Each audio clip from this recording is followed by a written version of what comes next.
streets to the stadium lights, dreams are rising. Bonjour à tous, bonjour la famille. De partout où vous êtes, soit frère Pérez Lombo. On avait dit on serait là pour parler de tout ce qui se passait sur le léopard. Hein.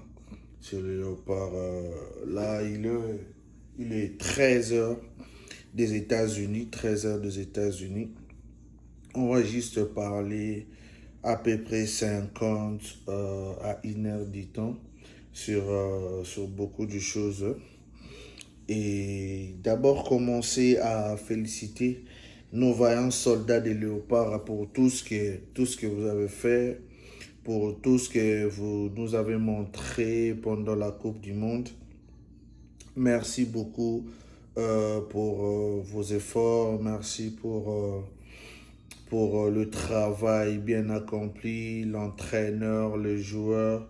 Je vous félicite vous tous parce que il y a qui m'ont rebellé, ça va pas tenir, quels sont les joueurs, qu'est-ce qu'ils vont nous montrer, on a besoin de ça, on a besoin de ci, on a besoin d'un tel. Aussi longtemps, tout ce que les supporters déclaraient, il n'y avait personne qui répondait positif. Et c'est vraiment triste par rapport à ça. Mais vous avez fait l'effort de nous montrer de quoi vous étiez capable, de nous faire voir la valeur que vous pouvez posséder pendant cette Coupe du Monde. Hein.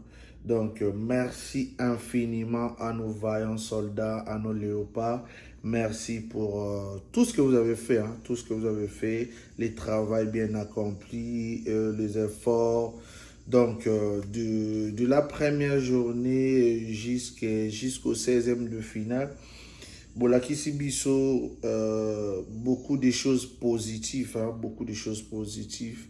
Et on a retenu que et à chacun son travail. On peut pas prendre le travail des autres, tous en comparer dans comme si bisonde mututo yebi bisonde mututo to sala kabama kambo mais sur le contraire, l'entraîneur nous a prouvé que avec ce qu'il avait, il pouvait faire mieux ou plus.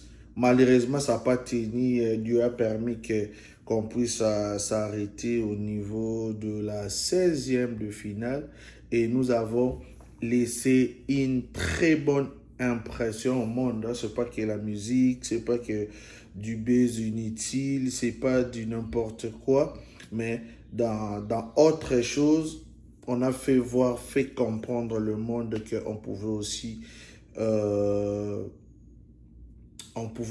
parler du Congo dans la positivité footballistique. Donc, pour une première partie de cette émission, je voulais dire mes félicitations aux vaillants soldats, aux vaillants léopards. Hein.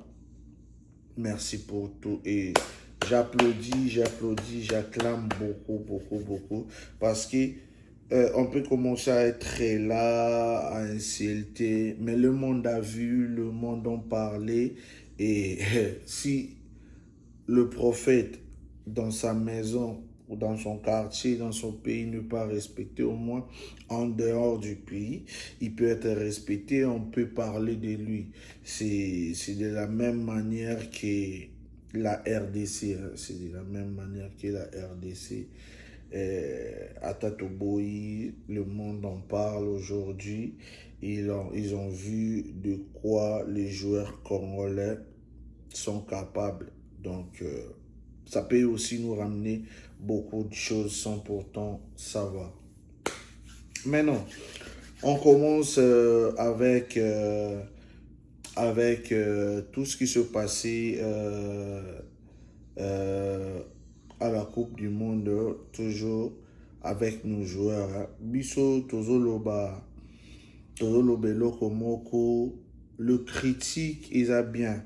Mais photos allons moins na ba critique moko constructive, ba critique moko positive, ba critique moko oyo eza ko ramener Un exemple vite fait. Dieu merci avec le frère Joshua Bellini à la Kiseri Bisso que il y a les Anglais bazo salapé ba analyse. Mais on a à retenir par rapport à ce qu'ils nous ont montré, les analystes anglais, je ne sais pas, mais c'est comme toujours notre frère Joshua Bellini comme il le fait. Mais ils ont une considération ébélée. Ça veut dire tout ce qu'eux, ils ont parlé. Ils ont eu salami dans match contre Bichon. Est-ce que ils ont un analyste de l'équipe ou ils ont un analyste youtubeur juste un journaliste mais qui ont étudié l'analyse sur l'emplacement, le mouvement qui peut se faire pendant le match, les déplacements, de variance, comment on peut posséder si l'adversaire a été en position oyo. Donc, na sepeli nango mingi. Et puis, ce qui basa officialité de l'Angleterre, mais analyse na bon obasala et kepe bongo na match. Laissons à retenir ça. Donnons confiance à nos frères qui savent le boulot, qui ont l'amour, qui ont de la connaissance positive. Topé sa bango misala pour apporter oyo bango bayebi. Et non topi melaka bango ba makambu, mais to apena batu ya malonga te o ba osala na place auto luka solution. Donc na sepeli mingi eloko na kosenga nde ba pesa confiance na bato bayebi musala. Fédération na biso toza makambo belé photo bongisa. Mavanda banda okende naza non na maramba bale. Donc bande ko tozui leçon de vie au léopard à la kisibiso. Ça veut dire on ne peut pas critiquer là parce que tolingi to loba. Nanga na bino, ya personne na métier na ye muta ko salela ngo ye bien soka za di domaine na yete. Lobo za mutema mabe. Lobo za ndoki, lobo za la mutu moko sentimentaliste. Quand je voyais les entraîneurs dénigrer des sables, c'est comme si bango moko bazana makamba bien o basala na bavi na bango o biso mukili toyebi. Désolé pour Nabino, mais bon mérité faut to loba Nabino vraiment boy. Je ne sais pas ce bazar. Entraîneur oyo critiquer entraîneur ayebite yo déjà au coach nini même ata I2 tout ça bon I2 sur les ala I2 yo ba pe songote. Les entraîneurs congolais au Bobande Koluba de venir dans le panel, de venir vous faire voir, c'est comme si vous connaissez, vous ne connaissez rien. Désolé, moi je suis passé na Congo. Moi au moins nanda ba bête surtout d'autres baba entraîneur na Congo. Oyo ba na temps il y a réflexion, il y a adversaire peut ba apporter ba mingité na Congo. Mais ba entraîneur wana ba lobate ba dénigrate. Bino ba tu ba yebi binote o peut ba apporter ba été bozala ki na ba panel kolo. Ce pesa qui association na bino ya koyina kaka mundele po ayi. Mais s'il apporte des solutions, qu'est-ce qu'on pouvait faire? Moi, je connais le coach Moukeba. Il n'a jamais passé à la télé dénigrer des entraîneurs au Babandé Kosala. Coach Dabous, mon papa, paix à son âme. Bazala wana, pour nous ko dénigrer, te dire n'importe quoi. Ce qu'on cachette, je sais pas, mais quand on loba oyo ba leki na ba panel, to na ba télé dénigrer des sables. Je sais pas ce beau dénigrer par rapport à Mundele to botala, le travail qu'il a ramené dans le pays.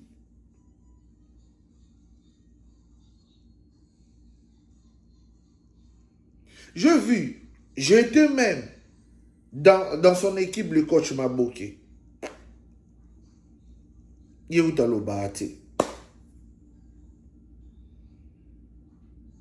Vous avez déjà vu le coach Florent venir dénigrer?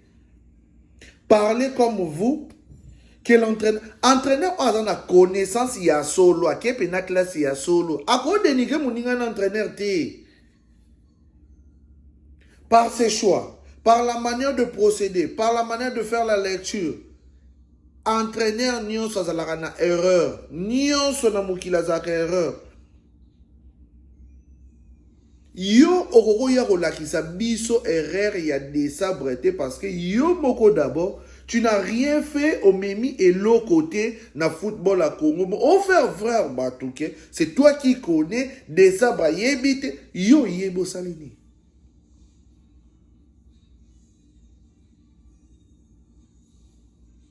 Bon, même qui aime moko na kati ya biso ba supporter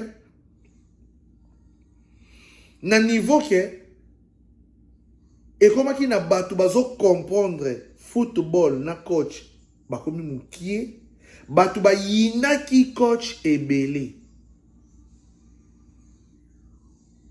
mais au moni travail coach asali na Coupe du Monde aux préparations na ba qualité ka wana otozana auto fingara butu moi.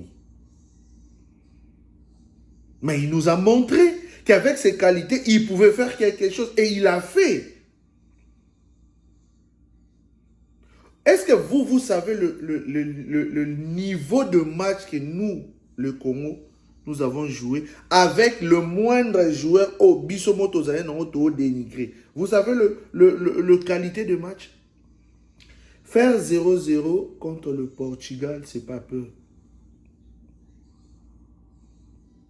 Tobé Talon va jouer à classe mondiale, il y a solo. Toi, na Paris Saint-Germain, na Rata Portugal, double champion Ligue des Champions. Il y a double trophée à Ligue des Champions. On a le meilleur joueur d'Angleterre.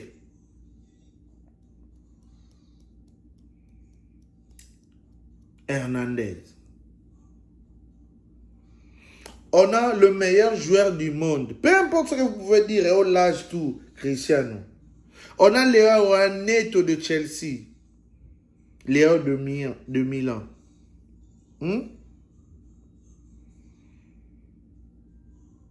On a Semedo passé par le Barça. On a comment il s'appelle le latéral? C'est Caicedo. J'oublie le nom. Concessa ou comment? L'actuel joueur du Barça.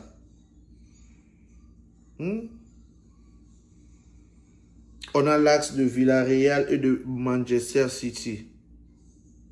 Est-ce que vous avez capacité? On a Bernardo Silva de City. Capacité à club d'abord. Na 4 équipes nationales. Bah joueurs wana, ils sont des titulaires. Nabiso, on a fait 0-0. On a tenu tête haut. Tout le monde a enclamé. Attends, boy.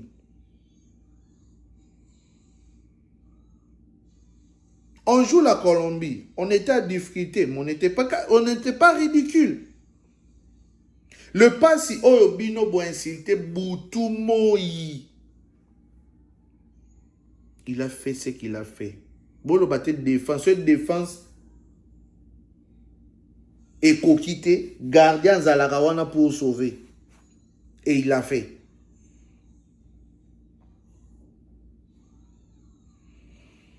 Pour finir pas si. Yango pour moi, je disais, tant mieux de perdre, to finir bango makasi nebo ando sala bongo. Pour booster bango lisusu. Parce que nous, Congolais, on peut pas être comme ça. On n'a pas la patience. Nous, tout le monde en Coupe du Monde, disons-nous la vérité. Bisous dans un niveau. Il y a pas de joueurs au Sénégal. Dans une équipe, il y a pas de joueurs au Sénégal. Mais avec nos joueurs, tous comme à un niveau de faire le match comme le Sénégal. De tenir face au Maroc. Est-ce que bisous comme na sérieux oh le Maroc est un amour? Bisous de comme na niveau là. Toi, il y a la Côte d'Ivoire. Bisous comme dans niveau là. Vous êtes de méchants. Tant on a des joueurs au binomo bofingaka. Ba beta kate bazara na ba temps de jeter. C'est pas que j'encourage. Mais ceux qui bozana nous na eloko wana, bo ozana minimum na yo wana. Papa. Ozo forcer au banda ko luka, oh non, zuite ndeni.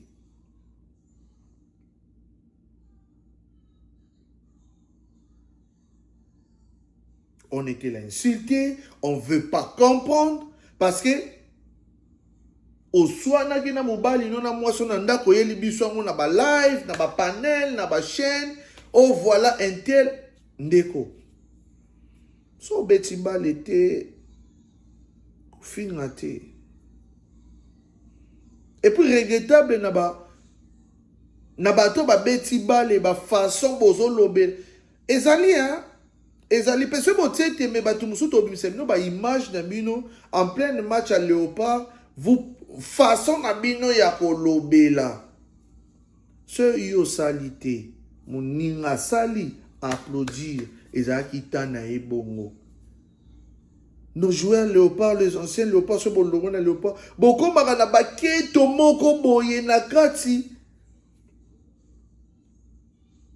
et la propreté. Tout le monde avec l'équipe, les anciens gloires sur l'équipe. Bazos à la content la génération OEY, Biso na Congo et à la raté. Biso à la raté.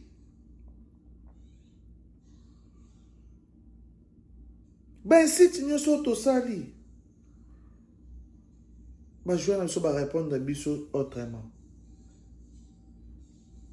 Bon, prophétiser qu'il les 5, les 6, victoire et Rosalaté.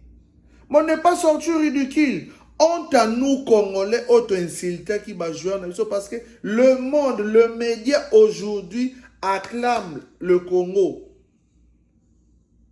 Ils ont le respect du Congo aujourd'hui.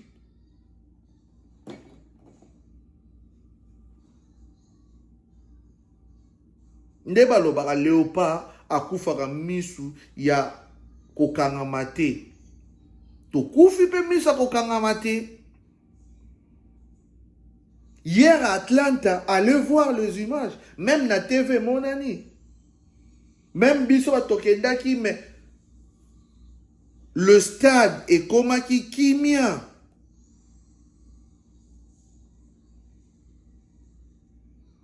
Par rapport à Oyo la RDC présentaki. Mais yo nanga Congolais tondi makati.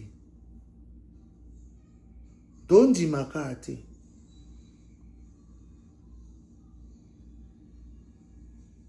Moutuni a ça la RRT. Ce RR ils a été ma meilleur entraîneur bako échoué. Ce RR ils allaient être na balle. Toti kofinga. Tous en na ba idée constructive. Place et simbité to lobaka et simbité. Boko ka ko loba makambo eza nécessaire te mais boza la wana ba organe pour na ko analyser. Est-ce que moi biso vous avez bien temps to analyser Léopard? Donc nanyo abeta ki bien te, ce to poli za ki non. Majorité d'entraîneurs tant ba meni et que ba moni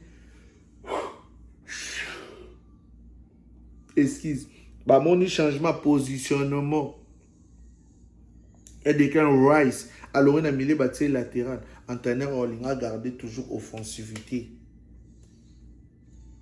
pour nous avoir pression. Mais ça n'a pas tenu. Moi aussi, j'ai dit, les changements n'ont pas permis à Léopard de bien rester en place. Mais que faire? La tête haute, on est sorti. Bravo à nos joueurs, c'est tout. Mais ne restons pas là, Yarofingaka. Ne restons pas là de critiquer. Ne restons pas là. Les lois, nande a fauté, nande pina bien. Awe po ok nae, entraîneur oria. Mais toi barre, de ça parce que tu fongoli porte les lots bima. Oh bima ou na porte à l'upa monté, clôture à l'upa monté, voisin à ozoaï.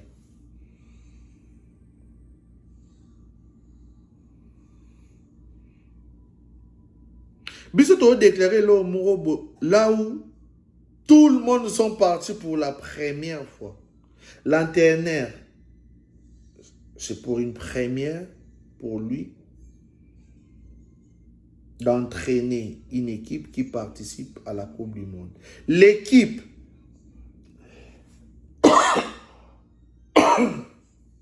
c'est notre deuxième participation, mais la première pour cette génération. Mondialiste, ça date. Tout est nouveau. Dans le contexte moro, Yasika. Format Yasika. Ya Coupe du Monde. Mais tu prestes, boy. Yoza na rapona. Intel et simbarité. Maswa kuso ki ndenge nini. Moutou ça. Mais t'es méchant. T'es méchant. Et bon, ça peut être populaire, nous avons pas simino ba occasion, bon ça na ba chaîne, ba ota la rabino. Mais elo on y bino bozo loba, to bino bozo mema.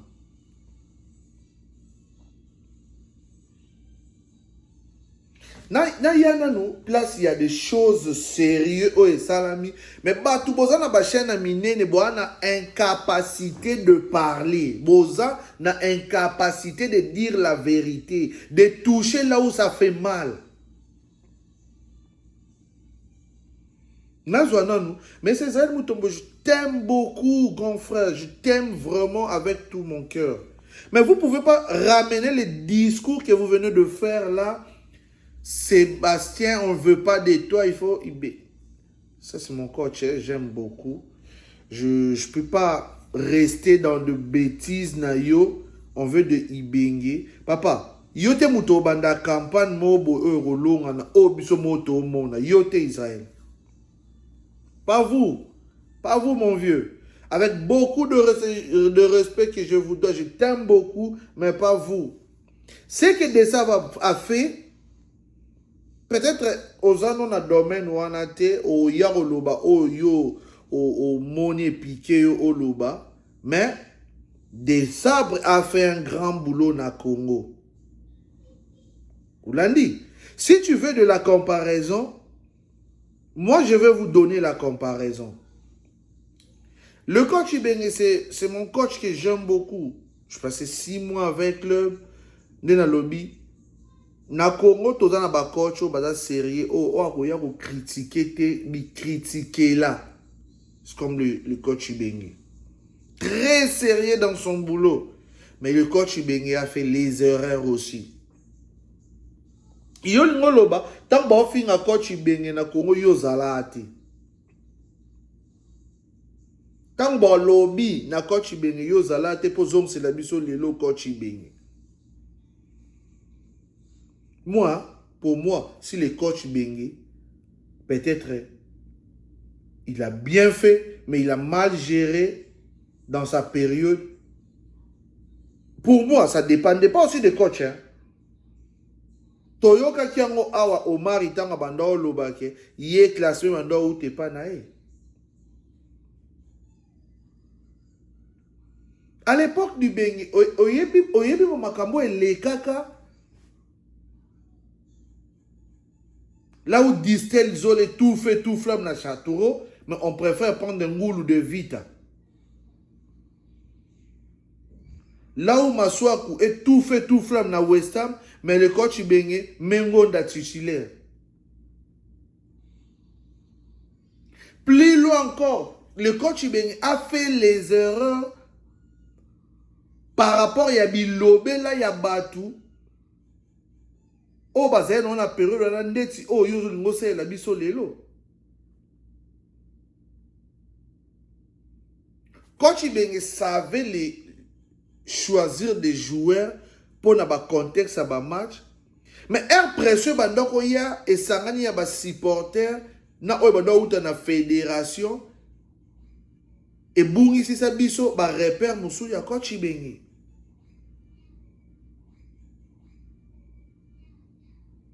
So yebi marambouté, mais c'est Israël, garde ta position. Parce que na bali oza nil. Oyebi angoté. Et puis la vérité que bateau to la de la balle et to le la balle on peut parler. Vous ne pourrez pas parler de ça. Parce que vous avez peur. Bozo liya bambongo batu bao souffrir. Est-ce que na yes on a bandolinga on a lobalelo Léopard, merci pour le joueur na entraîné non mingi on a té. Na ya non na mambo na lobalelo. Mais c'est Israël. Le ministre vous a appelé pour vous dire, démentir d'abord qu'il est arrêté, il est toujours à Atlanta pour attendre le match d'hier de la RDC contre l'Angleterre. Ok. Il a démenti. L'histoire de Bié est arrivée. Qui a rencontré monsieur le ministre des Sports? Monsieur Oudimbo. Le gouvernement a déboursé 1500 billets pour le match d'Angleterre. Mais c'est Israël, le lobby, c'est une investigation. Va vérifier si on avait ce nombre de personnes là dans le stade hier.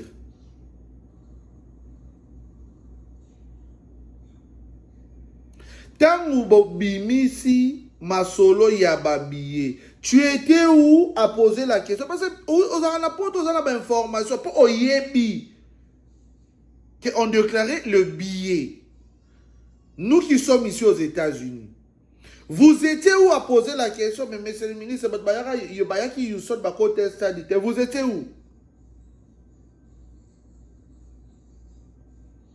Bossa Mabé, hein? Bossa Mabé. Là où il y a des choses sérieuses, bon, l'obangoté. Yo, ça n'a pas été, mais l'ogo est comme une ça n'a tié yo. Bah, pose question à 1500 billets. Hier, Tozaki.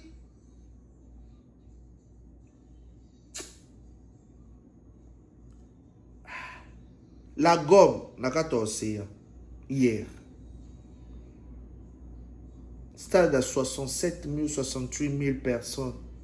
Léopard, toi, Rabo. Oyo, ba supporter. Oyo, ba supporter. Na kata stade. Stade Mobimba rouge, blanc, les Anglais. Bah, comme il kobenga batu vers les 10h, 11h. Oyebi moutouté, to pese billet. Oyebi moutouté, aya stade. Les États-Unis n'est pas l'Europe, hein. Les États-Unis n'est pas Kinshasa. Oh, Moutaoué, se débrouiller dans moto, l'on m'a loué, un petit match à Koti. Ce petit martyr à Koti. Les États-Unis, tout se prépare. Tout se calcule. Bon, ici, Batoumou, tellement pas si lobby au continent stade. Lobby to bête en Angleterre. Monsieur le Président, please. Hein? Et ça, ma moussou sur tout bat barol, le bâté, mais oh, lobby, ça non bat tout pour rien. Peut-être aussi, aux années, on a pas salité, ils ont les catés, bah, au côté, ils sont pour rien. Parce que le vol, oh, et salamine à niveau Coupe du Monde, comme on dit le français, c'est abusé. Niveau, il y a vol, moko abusé. Batubaya Houston. Kota stade te. Je vais vous dire, hein, match ya Ouzbékistan. Ce qui est tonda, eza gouvernement te. Moi qui l'ai dit. Et avec de preuves. Eza population. Au barata qui match na Houston. Au barata qui match na Colombie. Tout se décida qui. Tout que de telle équipe na biso. Na Houston. Parce que trop c'est trop, lokuta na lokuta, vous avez pris le code PME. Il y a des preuves, Ezali. Le code PME, Ezala qui n'est pas le Connor avant les élections de la fédération. La dame, Mama Ouabatazala Kawana, nous on a cherché à l'appeler pour demander, il a dit, comme l'élection est déjà passée, le code PME est dans maboko na yete comme dans maboko ministère à sport. Bino batubo gérer. Boloba qui n'a bisope bien. Vous allez acheter pour ramener quelques supporters na pays bayaboui. Nzambala la te poso nzambala li mukili kufi. Ebola. Eboleye. Interdire entrer et à supporter au Outa Congo Koyabo, pesi instruction sur bref to monaki. Mais vous avez un billet. Pourquoi pas pour pesi en batu bazaki na États-Unis pour bakota match? Pourquoi pas? Israël ou un monaki en côté. Pour tout une question, on a dit parce que question, oh yo retourne. Des matchs à Houston et les cas qui est. Même si vous avez billet, vous avez le code PME, il y a 3 matchs à Liboso. Vous payez ça, vous avez na Mexique. Pour le match à Colombie. Rien. Billet et Kendaki, wapi. La même chose que vous avez fait à Houston, la même chose que vous avez fait hier à Atlanta. Vous payez le billet. Bon, pesi batu ba billet. À la veille ya match, bon benga ka batu, o bino bo pesa ki ba billet pour botu boloba na bango, bon batu mususu ba roye ba bango wa pour ba ya kozo ba billet. Quel mutema mabe? Bon beli billet pour bosa na nini. Oui pour ça ba pesa ngo na stade pour ba yeba ke pays oyo ala na 8%, pays ala na 8%. Le reste wana etika la ba rosomba. Pour stade Coupe du monde de Rosa Mpiaka te. Et qui jamais comme ça l'Ampiaka. Et surtout pour le pays qui sont qualifiés.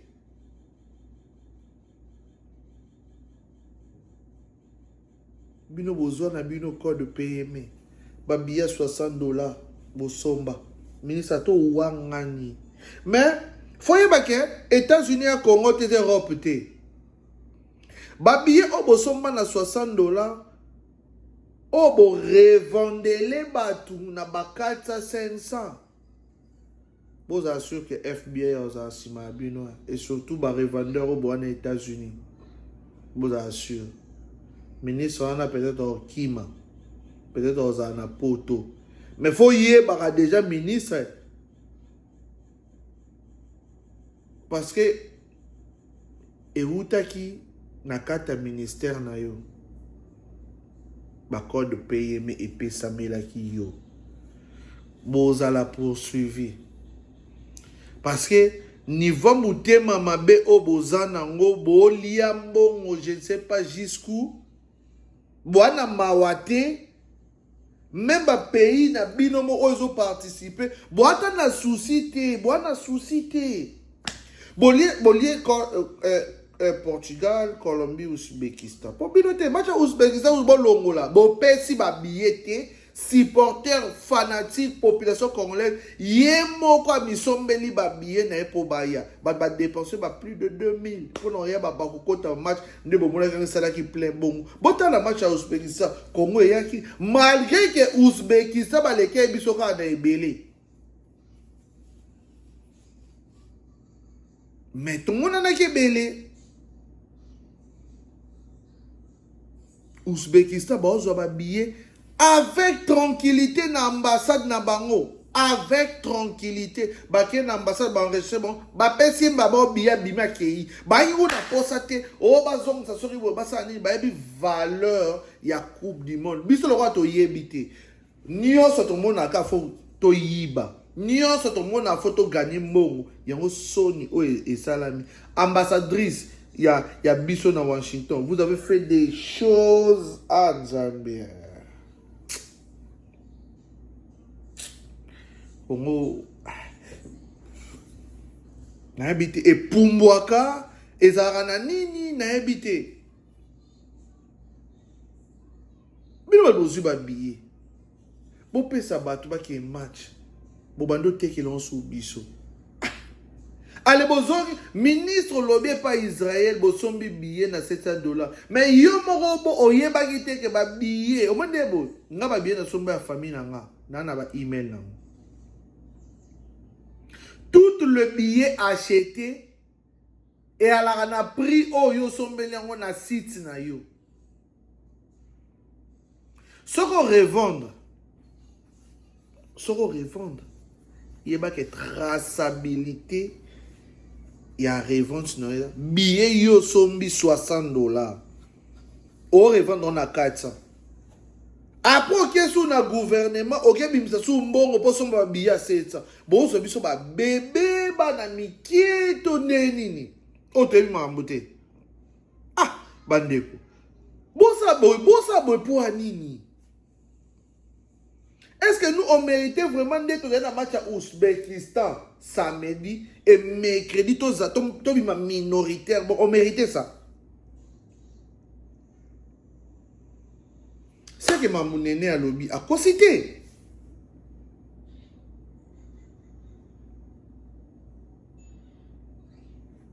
Maroc, la même chose. Match amico. Na Belgique, la même chose. On va déplacer. Si à niveau boss, au moins le bison aux États-Unis, le doit sauter la porte. So, ah, ça la nini.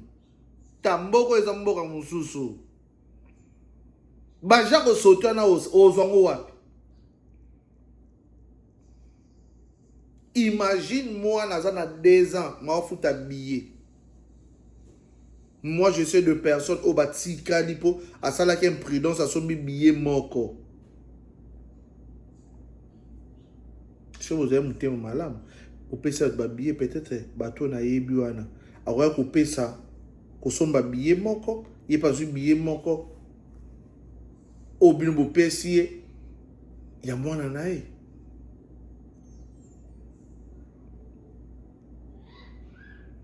Mais Bozawana, pour faire autre chose, messieurs, crédibilité, personnalité, valeur, bazoango na ba moma boye.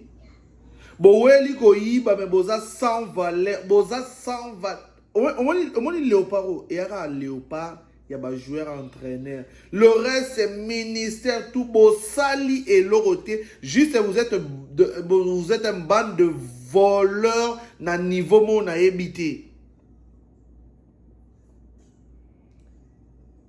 Et puis ba interdiction au bossale liba tu peux pas poser ba vraie question na ba problème o e bande ko leka pendant la coupe du monde bolingi te ba tout na ba tu ba vraie question bo protéger ma be place ezo ça ma bino bo protéger ma be po bino bo lia na États-Unis muta senga bino te boye la ba tu ba somba ba billet tu vas d'abord les la code PME. Pour code PME, nous tous été capable d'acheter. Net les États-Unis.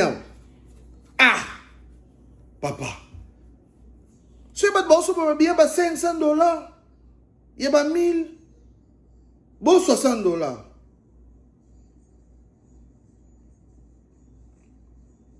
Net pas biso boy pendant qu'il est na match na famille na ba billet de penser.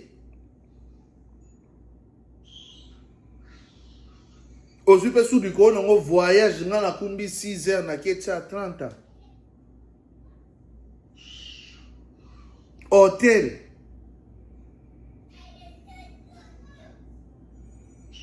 mais bino bozaki wana pona kolia kaka mbongo.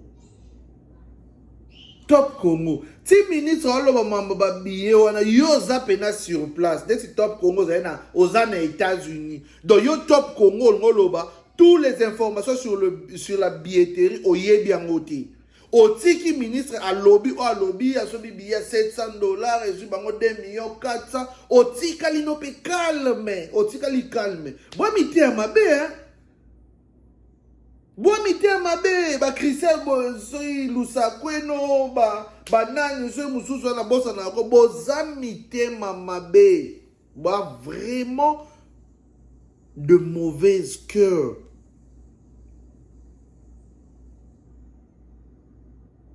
Pour Oyebi, que code PME Zaki. Oyebi, code PME pour le supporter. Oyebi, Bozawa n'a pas besoin couvrir. Mais bon lobby et l'autre côté. Donc, bon tiki, ministre a kosi batu na plateau, n'a bien bon conscient qu'il y a kosa. Mais bien bon tiki yé. A lobby pas ici. Donc, ma ministre a lobby na biso, et ça vrai.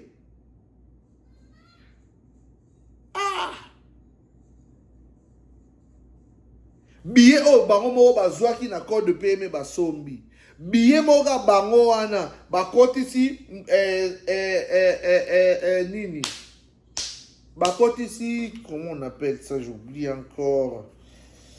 Bakoti devis na gouvernement ebimisi 2 millions something pour na billet $700. Kaka billet bon balo ba $700 eza billet oyo bango batekaki.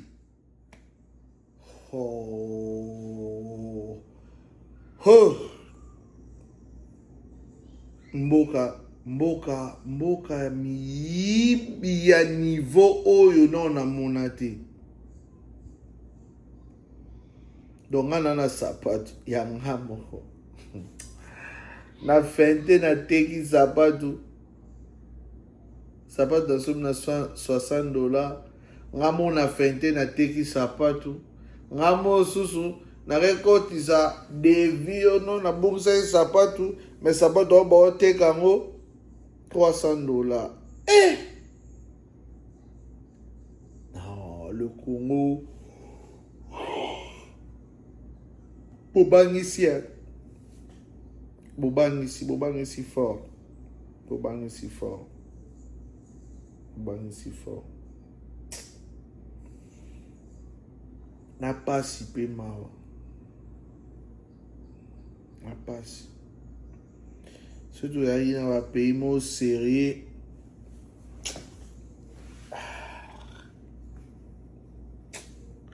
Surtout là, il y a un pays mo sérieux.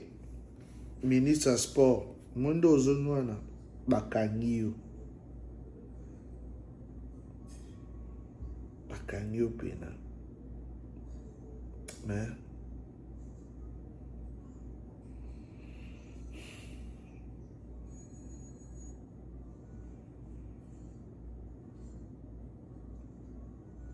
désordre l'équipe.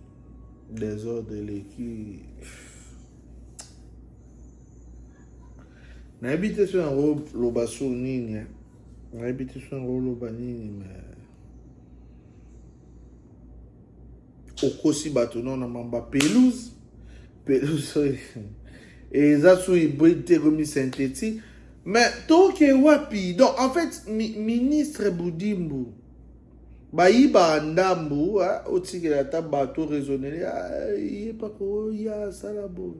Mais yo pena ozoyiba ya salité na niveau moko.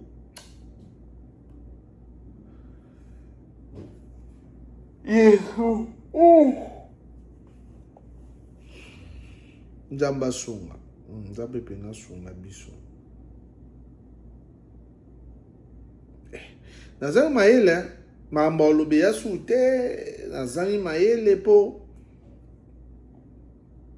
Torota mwana peya boendeni.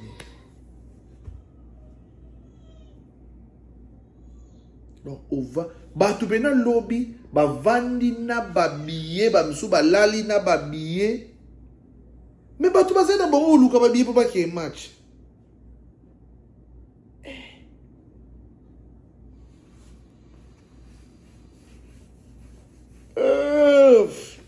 La vie.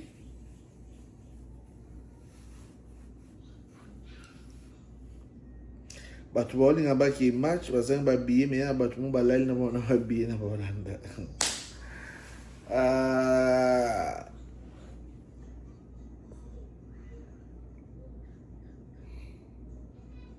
Tout changer.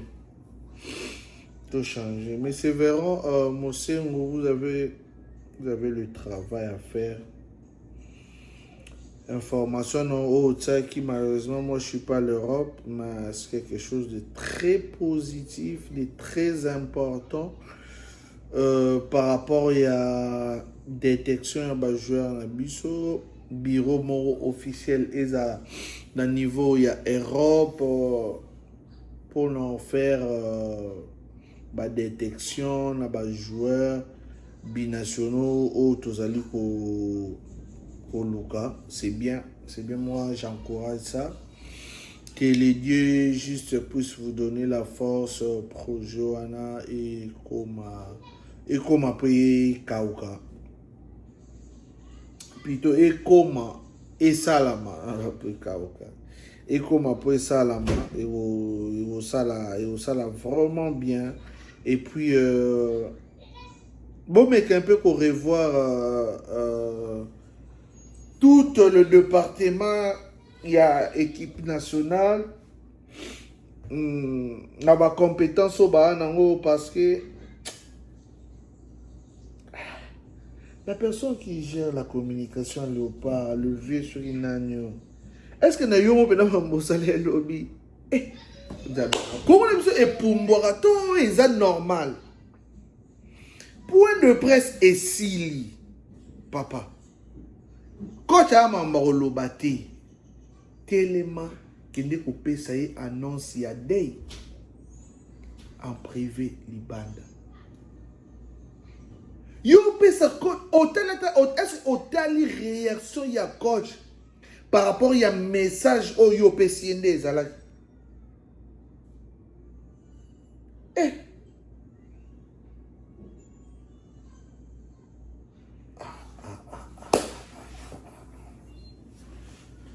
Papa Véron, vous avez du boulot. Ozana musala ya kosala parce que na ba makambo na ebiso elo na lobate. Na ebite. Ozana musala. Wa vraiment na boulot, wana boulot. Structurer ba makambo za ko au Kanisa Rosala et moi c'est dossier de billets ministre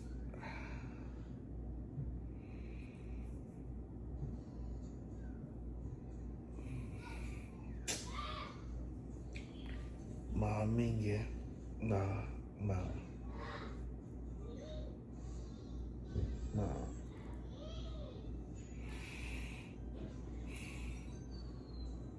Zamba son abisso ma suis à la bien parce que n'a manqué mambolo ba mambeza mais n'a manqué mambolo ba n'a manqué des organisations à bas niveau yo et goza nango passé de aussi 52 ans mais ya kimuyi binde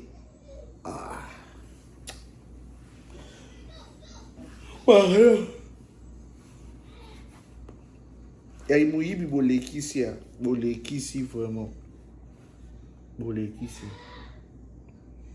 Boza vraiment expert en matière de vol. Boza expert. Nzamba ligne tous les cas. Bisote pour Moïbi il y a coma. Il y a faux 1500 billets. Il y a match. Il y a Angleterre. Mais Tokoti, moins de 500, moins de 600. Kuba biyo na mususu eza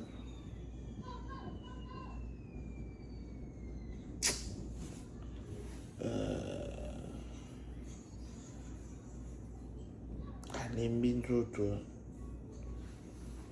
tomeka changer pour l'évolution ya pays na biso parce que c'est tout changer te ya mabe makasi nzamba pamba bino de partout où vous êtes hein? Ato lingino Congo te bato baolinga Congo baza bato bazo applaudir Congo baza tala ba image ndenge ezali koleka bato bazoloba bato bazo acclamer Congo vraiment toza makambo kolakisa bato bato wana nde bapesa biso Congo confiance et puis bazala sur na biso parce que pour pousser oyo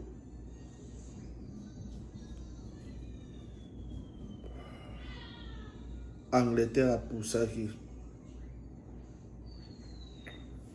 na ba joueur na biso au bakota resimité mais qu'est-ce qu'on peut dire? C'est une première, hein? Ça va venir.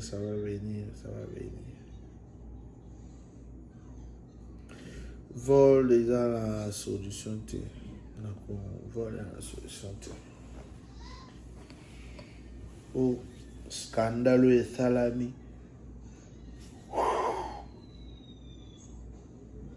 Non, bah écoute, je sais pas. Mon thème a tellement il suit et ça lui passe. Dieu seul sait. Ben, merci pour tout, merci à tout le monde.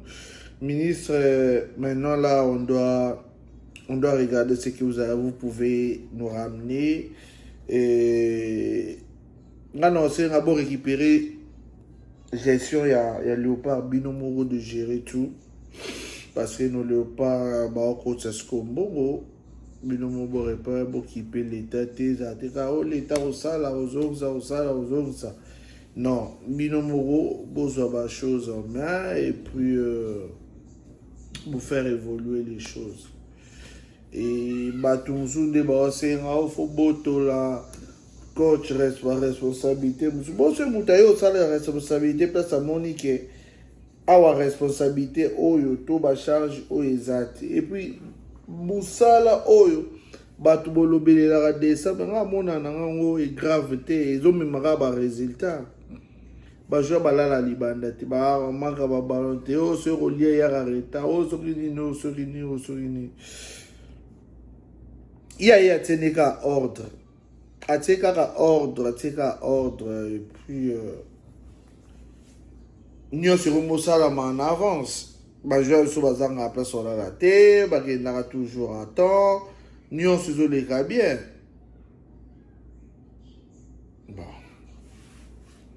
Soki bato bolingi na bino kondima te kolima te.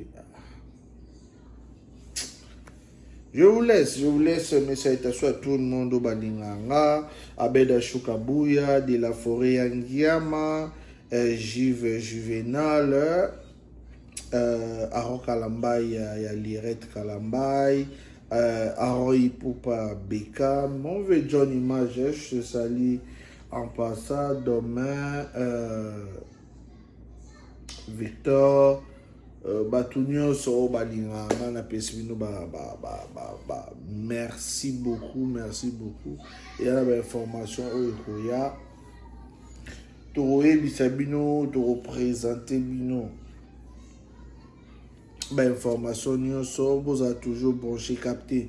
La chaîne Bino Pirlo News TV en direct des United States. Hein? Tout ça pour Bino et puis Baboti na Madame Nangai, Bana Nangai, vous avez bien place Rosa, papa vous aime beaucoup, Annie Silombo, Plamedi, Priska et puis Ephraim Diogo en direct de l'Égypte. Ma place vous allez, restez toujours branchés. À bientôt. Merci.